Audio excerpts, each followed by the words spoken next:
So, how do you tell an S6.5 is well tuned?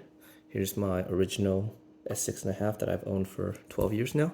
What you do is you take it, handles down, press it onto a kitchen scale, and see what the cocking pressure is. So for this specific gun, it's about 5 pound and 2, 3, 4, 5, 6, 7, 8, 9, 11, 12, 13-ish. 5 pound, 13 ounces is what it takes for the cocking pressure of this gun. It has a heavier spring inside. The IVG is flush, as you can tell, so that's something that's a little bit heavier for this gun for the cocking pressure. So now what we're gonna do is we're gonna take a look at a hard handle S6.5. Do the same thing. So for this gun, it should be 5 pounds and 3 ounces is when the cocking pressure occurs. The cocking occurs. And here's the final one. This is a friend's S6.5 that he sent me. It's serial number 007.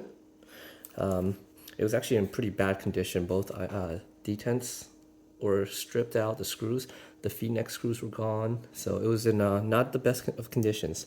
So I helped them rebuild it.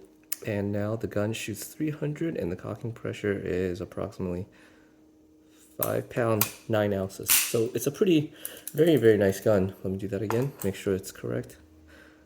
5 pound, 5 ounces. So I was at a little bit of an angle. So 5 pound, 5 ounces. And one of the biggest thing I see people do when they look at a S6.5 is when they look at this gun, right, here's the marker.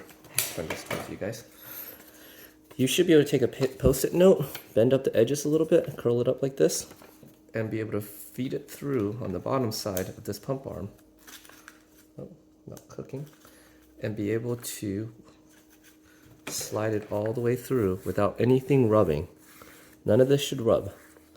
If any of this rubs, it's gonna feel like crap when you try to go pump it, okay?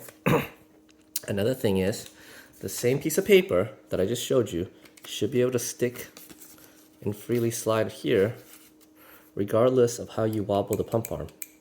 So you should not touch anything because there should always be a gap here regardless of what you do with the pump arm. All the way through, turning left, all the way through. If you twist the pump arm a little bit like this, this should still not touch the body. If it does, you need to adjust this back block, lock here, and Loctite here. So that is the best way to prevent your CCM S6.5 from dragging.